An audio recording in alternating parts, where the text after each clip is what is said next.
Hola, nosotros somos estudiantes del grupo de Sociología de la Comunicación y hoy les hablaremos acerca de lo que aprendimos en este curso. Hola, mi nombre es Ángela Niño y hablaré un poco sobre la sociología de la comunicación. La sociología de la comunicación nace en 1910 por los estudios que realizó Max Weber sobre la ciencia de la comunicación pública, que más adelante se desarrollaron para llegar a ser lo que ahora conocemos como sociología de la comunicación. Esto por parte de Europa, pero los estudios sobre la sociología de la comunicación en Estados Unidos se desarrollaron principalmente en la Universidad de Chicago, con los autores Walter Lippmann y Harold D. Laswell. Lippmann desarrolló un libro en el que habla sobre la sociología de la comunicación que se llama Public Opinion. Y Harold D. Laswell escribió un trabajo que también se llama Propaganda Technique in the World War. Simultáneo a ellos también tenemos a Loeb, que fue un sociólogo que también desarrolló estudios sobre la sociología de la comunicación enfocados a el esquema clasificatorio para analizar la estructura interna del contenido. A estos estudios que se realizaron en Estados Unidos se le llamó la Mass Communication Research, que trabajaba el estructural funcionalismo, el conductivismo y otras corrientes. Sus principales autores fue Paula Sarfeld, Elliot Katz, Abraham Molf, entre otros.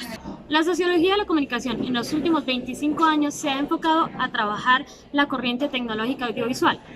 En esta se crearon dos posiciones, una posición positivista y una negativista. En la posición positivista tenemos el autor Neil Postman, quien dice que existe una posibilidad de intervenir en los efectos que hacen o los efectos que tienen los medios sobre las personas para poder generar cambios positivos en la sociedad. Y por la parte negativista encontramos el autor Joshua Meyrowitz, quien dice que la televisión destruye distinciones sociales y crea una cultura sin sentido. De igual manera encontramos a Giovanni Sartori, quien habla de la videocracia y dice que el predominio de ver atrofia el entender. Ahora vamos a hablar un poco de la contribución al desarrollo de la sociología. Aquí tenemos dos autores muy importantes. Están Aaron C. Cowdell, quien habló de la sociología cognitiva.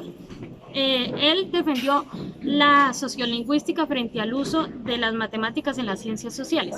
Y alterno a él tenemos el autor Harold Garfinkel, quien fue el fundador de la sociología cognitiva en compañía de C. Cowdell.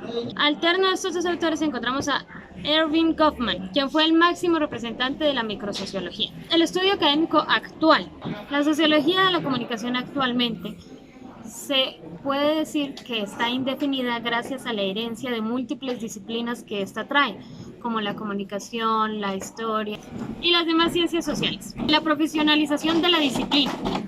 La sociología de la comunicación, como venía diciendo, cuenta con una indefinición, así que no se cuenta con una profesionalización como tal en sociología de la comunicación, sino que se enfoca en diferentes ramas, como en la comunicación, en la publicidad, en la multimedia, etc. Presencia en los medios y eventos. La sociología hace más presencia en los eventos académicos que no tanto en los medios.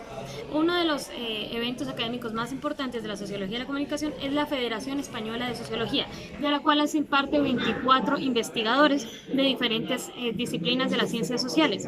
En este tratan la sociología de la comunicación y del lenguaje. Y en este congreso académico se especifica aún más que la sociología de la comunicación no tiene tanta presencia en los medios, sino en el ámbito académico. En el siglo XXI, las principales aportaciones que tenemos en el ámbito de la sociología de la comunicación es Vicente Musco, con su texto Economía Política de la Comunicación, David Easton con su texto Teoría General de Sistemas a la Ciencia Política y Paul Watzlawick con Axiomas de la Comunicación. Hola, yo soy Carol Jaimes y les hablaré un poco acerca del concepto de sociología. La sociología es una ciencia que trata de las condiciones de existencia y desenvolvimiento de las sociedades humanas. Su origen se da en la revolución industrial. A partir de allí se definen 7 ejes que difieren de acuerdo al ámbito en que se vayan a desarrollar. El primero de ellos es la estructura y el cambio social, dirigida por Augusto Comte, que se considera como el primer sociólogo, puesto que fue el que inventó el término de sociología. El eje 2, la teoría sociológica. En este el pionero es Max Weber en el siglo XX, en el que se tocan temas como el funcionalismo, liderado por Talcott Parsons, y la sociología del conflicto por Carlos Marx. En el tercer eje encontramos la visión macro y micro. Sabemos que en la visión macro encontramos las grandes estructuras sociales y en la visión micro encontramos las interacciones cotidianas.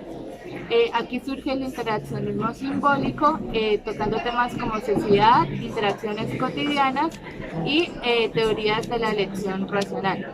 En el cuarto eje encontramos el cuestionamiento acerca de si existen distintas aplicaciones o varias disciplinas distintas. La respuesta es que sí, efectivamente encontramos que la sociología es una disciplina con múltiples aplicaciones y su objeto de estudio también es un objeto diverso, pero está compuesto por varias técnicas. En el eje 5 existe otro cuestionamiento acerca de si la sociología es una ciencia o una disciplina sin carácter científico. Aquí se abre un debate puesto que se denomina como una ciencia blanca que sí tiene método científico pero que no tiene matemática. En el eje 6 encontramos que la sociología está dentro de las ciencias sociales, ya que comparten técnicas y métodos y de igual manera se relacionan con su objeto de estudio. Y por último, en el eje 7 encontramos que se obtiene una mirada sociológica en donde se basa en una mirada crítica. Hola, ¿qué tal? Mi nombre es Angélica Díaz, del curso de Sociología de la Comunicación, soy la monitora. En el curso de Sociología nos adentramos en un libro que nos permitió ampliar nuestro conocimiento acerca de la materia y pues en este momento, en esta oportunidad, les hablaré sobre los 3 estados o estadios que propuso Augusto Comte. Augusto Comte formula 3 estados o estadios por los cuales pasa la evolución humana. Entonces, en la primera encontramos el estadio teológico, que es el primero, en el que el ser humano recurre a fuerzas sobrenaturales para explicar los fenómenos. En el segundo encontramos el estado metafísico, que es el que los fenómenos se explican en términos de principios abstractos y racionales.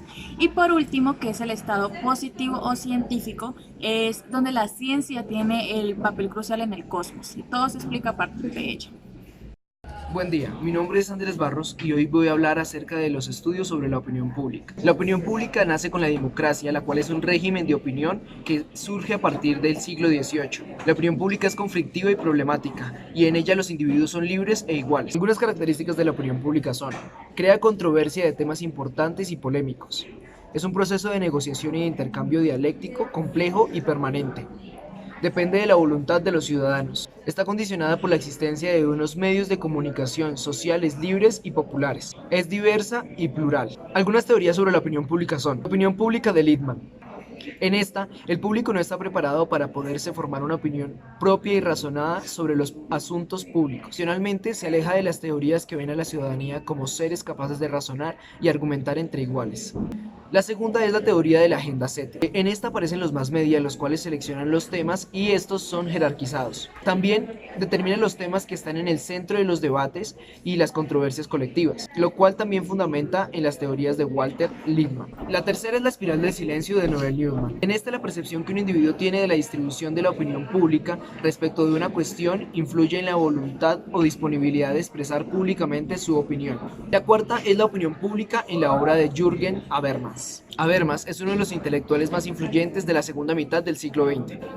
En esta aparece la esfera pública, la cual se basa en la transformación de los procesos comunicativos, lo cual es un enorme eco intelectual. La quinta es la teoría del campo mediático de Pierre Bourdieu. En esta aparece un ejemplo paradigmático de la imaginación sociológica. Adicionalmente, también aparece una metodología que rompe con los modos de pensar realistas y sustancialistas. La manera de pensar la vida social es relacional.